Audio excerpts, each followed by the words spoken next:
What is up, Exiles? I'm here today to show you one of the builds that I'm really happy with. It's my most defensive build ever. Maybe as good as the Aura Stacker from Delirium League, but on a much cheaper budget. It's got amazing clear. It's got alright but respectable single target, and the build is a Trinity Cobra Lash Pathfinder. And so, despite being a Pathfinder, for the great defenses that we get from when hit, we get 6% life back. We get amazing defenses because we stack flash charges gained when hit by an enemy, so that we're getting healed a good deal each time monsters hit us. But we're also a budget Deadeye because of the gear. And so the first thing is the weapon. This is what makes the Cobra Lash build work with Trinity, because I found it hard to scale the chaos damage, but you gotta try an elemental weapon like this one and you're off to the races to scale elemental damage.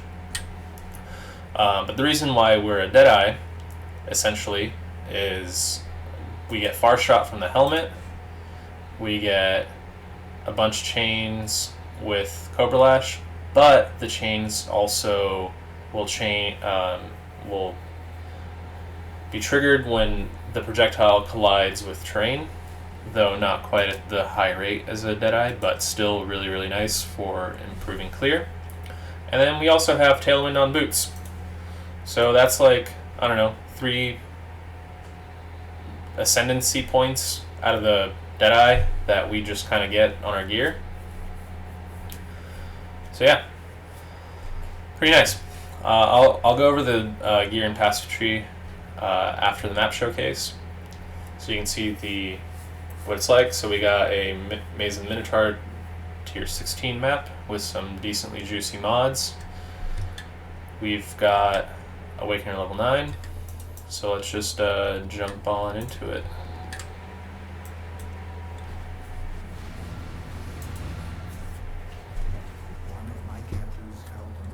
I'll make sure all my auras are turned on first.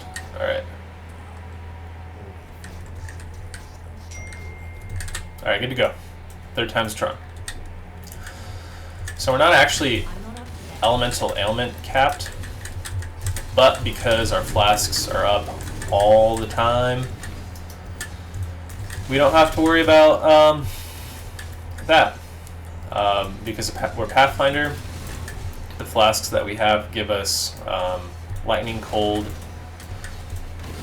and fire resistances, and so we don't have to worry about stacking that on our gear as much. Like we still need it a little bit, but we are well above the cap, and even if we do play with elemental weakness curses on a map, it's not really an issue because we're still over cap. You can see the defense is there. Those are the stats that we have. And we're pretty tanky, as you can see. I can just kind of let a lot of monsters attack me. I get healed because I'm Pathfinder or Master Surgeon. And so what that really means is we just have to worry about one-shots. And if we have good enough one-shot mitigation, we are extraordinarily tanky because small hits don't really matter. So we get healed each time. And so we try and optimize to prevent one-shots, and one of the ways that I've tried to do is by stacking ward. And overall I think this works great with the... Yeah, totally doing this backwards, but whatever. Normally you want to do Scourge going forward, but this is okay for the showcase.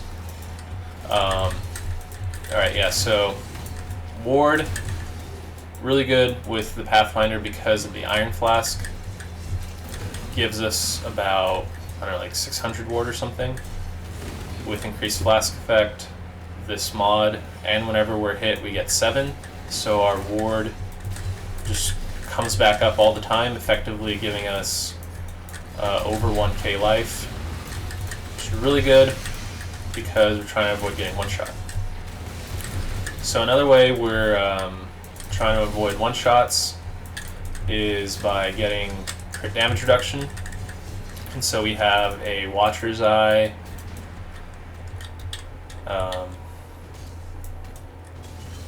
is it here, that we take 50% reduced extra damage from crits. And we have the shield mod, which gives us about 60 as well. So overall, right now I'm sitting at 107 extra crit damage reduction. So for single target, it's a bit clunky because you kind of gotta stay away. You gotta keep your Hydrosphere up, as well as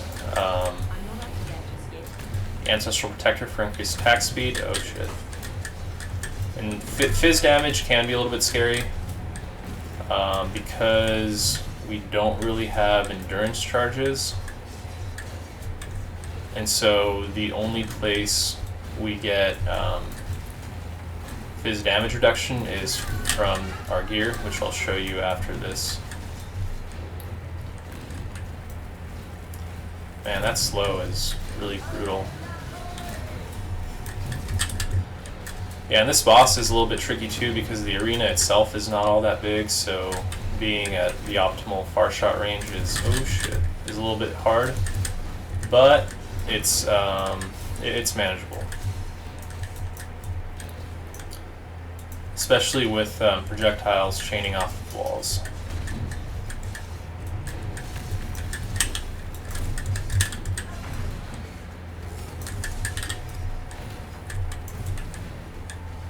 Man, if Maven could just fuck right off and help me kill this boss, that'd be great.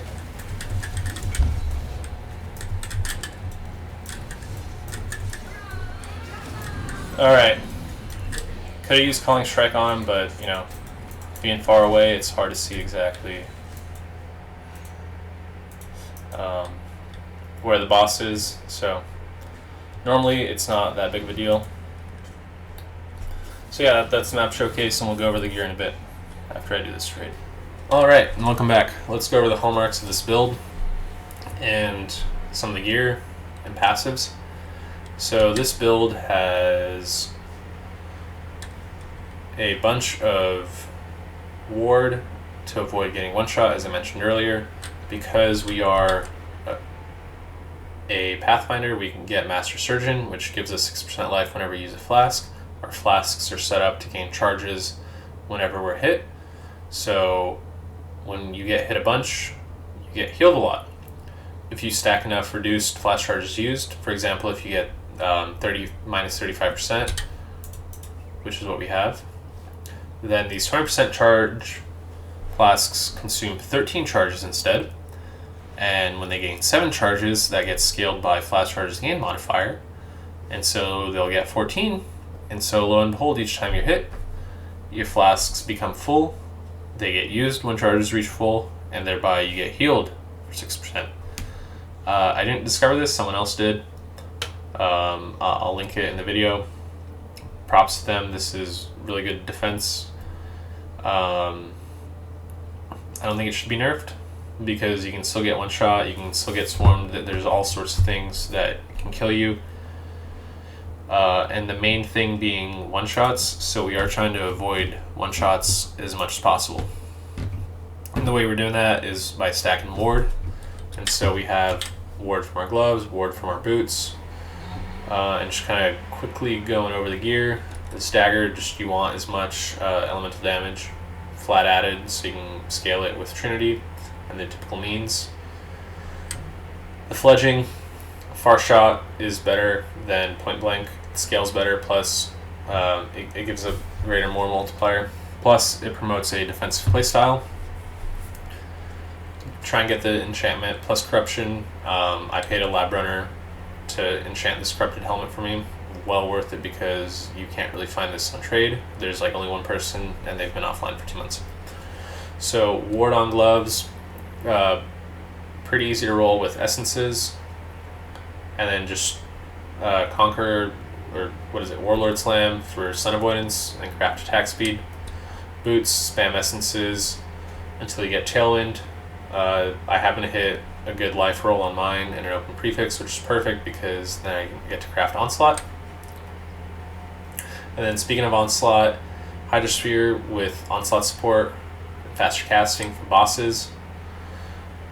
It is great because we're not killing stuff, so that's how we keep Onslaught up during bosses.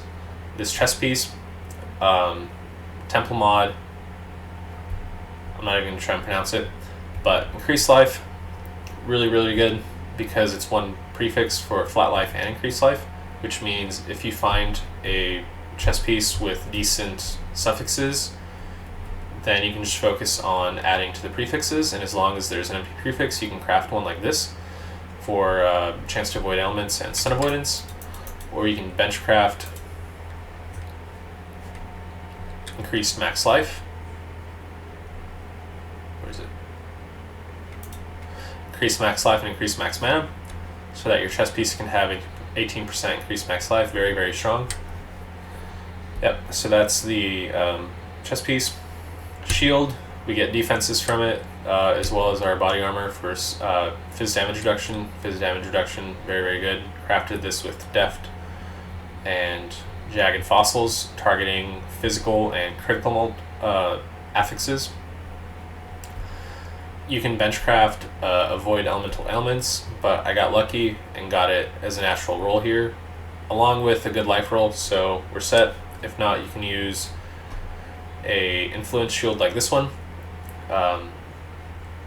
If you want more reservation efficiency to fit more auras, and if you want increased max life, if we equip this shield, it gives us almost about 5.8k life, which is pretty good. Yep. So shield, weapon, belt. Yep, belt is very important because of the reduced flash charges mod. We want -35, and this is the only way you can get -35 reduced flash charges used. Try and get whatever suffixes you want, a good life roll, and an open prefix, ideally 2 open prefixes, so you can benchcraft, I believe, chance for your flasks not to consume a charge, and I believe that one blocks one of the hunter mods, and then if you hunter slam it, you could get a increased life. I tried it a couple times, but honestly these belts are so rare, and someone already had this one crafted, so I ended up buying it from them for not all that much.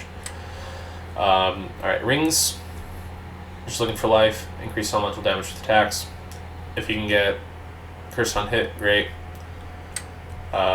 Here, opted to get increased damage. If you've been hit recently, we get hit a lot, so this is a great stat because Cobra Lash scales great with attack speed. Amulet, just chaos res, life, effective non-damage ailments. We want to scale effective non-damage ailments so that Brittle caps our crit at all times. We stack it on our amulet. We stack increase effective non-damage elements from crit mastery, as well as elemental focus. Eventually I do want to upgrade to something like this that might allow me to fit an extra aura, especially if I get a level 4 enlighten. But for now, this is what I'm using because it's good enough and I had it lying around from an early build. Alright, on to gems. On our main 6th link, we have Divergent Cobra Lash, really, really good because you're trying to fix single target with Cobra Lash. Divergent Cobra Lash helps with that by projectiles deal increased damage for each remaining chain, since we have +3 chains from Helmet Enchant, +5 naturally from the gem. It's a lot of increased extra damage for single target. From the build name, as you guessed it, we're using Trinity. You don't need Divergent. Happen to have it lying around from a Fizz conversion build I was doing earlier, so I'm using it here. Inspiration support, pretty good, but not the best. Awakened Added Cold is better in POB, but getting 5 off colors on this strength chest piece is difficult, so I'm using Inspiration for now. You can also use damage on full life because we're on full life a lot because we get healed so often. But often for inspiration, divergent elemental damage with attacks. Basically, just want that for the damage leached. You could upgrade this to Awakened one eventually if you're not leeching mana, or don't worry about that. And actually, I might do that because the reason I have Mana Leech is for Feed the Fury.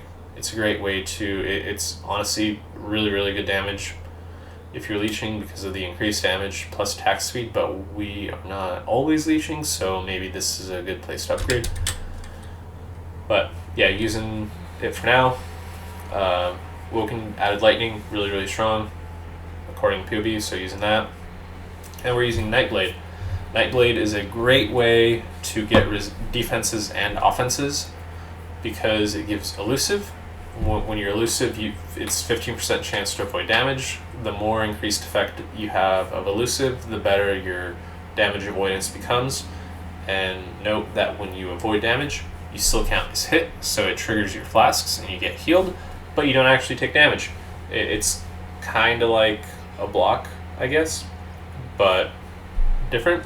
So stacking block plus avoid is really good. Anomalous, not really necessary, but it's a premium because it gives increased effective elusiveness. So yeah, that's the main 6-link. We have for auras, Enlighten with the 90% cost reservation multiplier so we can fit extra. We have Anomalous Determination for Sun Avoidance. We have Anger. We have some Skitter Bots for Shock and Chill. Our shield, we have Precision, level 21, to fix our accuracy. The crit chance is alright, but not mandatory because we have Brittle. Clarity, level 1, because of our Watcher's Eye, that gives us -9 to non-channeling skills, which brings our mana cost of Cobra Lash down to 1, along with the Ring mod. So the other thing that helps with this Watcher's Eye is both Precision and Determination. So that's why we have Clarity. Divergent Vitality, not super necessary, and maybe I'll take it out eventually, but it's kind of nice to have some form of regen from dots, because dots don't trigger the flask mods, but it helps. Plus the Divergent one I happen to get in Heist, so the extra damage on full life is kind of nice, but not very necessary. Alright, and then we have Whirling Blades for movement, linked with Clunk Strike. Faster attacks is better, potentially, if you want to move faster, but Whirling Blades, plenty fast for me. Don't really need faster attacks in my opinion. Withering Step, so that we can refresh elusive. I'm not up to that just yet. Yep. Ancestral Protector for increased attack speed. Calling Strike on Ancestral Protector to help finish bosses, as well as on Withering Step if you want to just charge into them. We have Dash here, not really linked with anything because we need to be able to clear gaps and go up ledges, so Withering or Whirling Blades doesn't really do that, so that's why we have Dash. Hydrosphere, onslaught support, faster casting for single target. Sealskin, cast when damage taken. You don't need cast when damage taken, but I like not having to worry about Sealskin. Plus, I don't think I get one shot all that often. It's usually a bunch of hits, so that's why I'm using cast when damage taken. Anomalous Blood Rage to keep frenzy charges up during bosses. Whatever the aura is, yeah. So that's the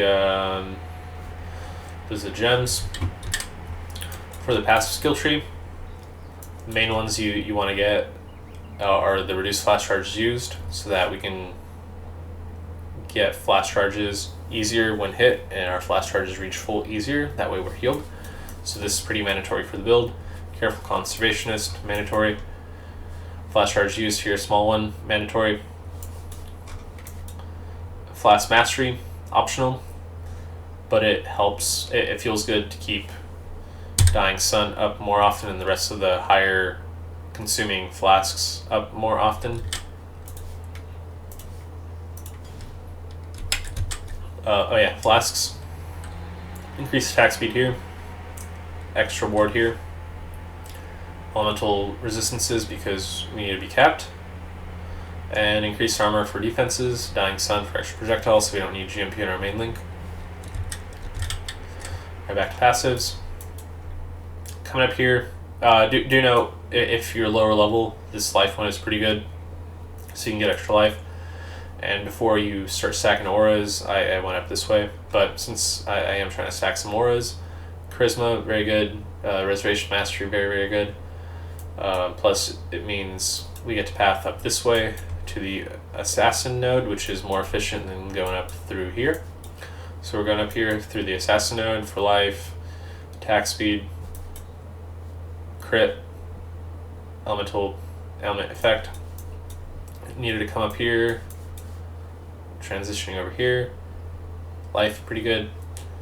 Mandatory passive, as I mentioned. Cluster Jewels, large Cluster Jewel for attack.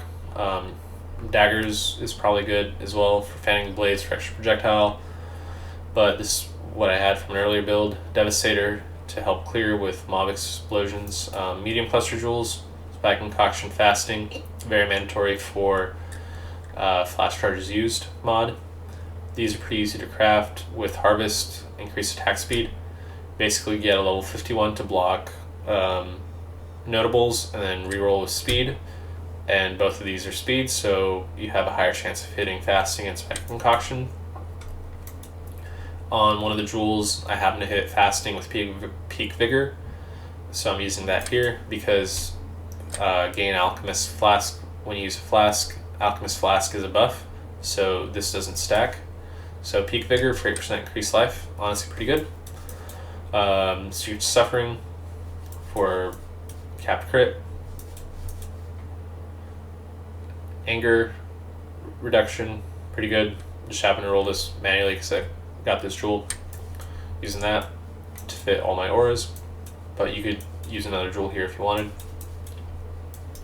Alright, and then going down this way, crit, non-damaging effects of crits, Watchers, or Prayer of Hope, very, very good, because we get these 3 damaging passives without needing to path to them, which is saves us a lot of points. Coming over here for the Projectile, Flask, and Fleetfoot. Fleetfoot we want because it reduces the cooldown of Withering Step. Withering Step resets our elusive buff, and having a shorter cooldown on Withering Step means that our elusive buff has a higher percentage on it more often, because as we know, Withering Step or elusive effect reduces the longer the buff stays on you until it reaches 0. So knockback enemies, if you get crit, very good because we have Far Shot, pushes enemies back. Long Shot because it goes with Far Shot, and Prod Speed's pretty nice to increase projectile range to help with clear. We have From the Shadows Anointed, though you could easily path to it if you want. Increased elusive effect, very good.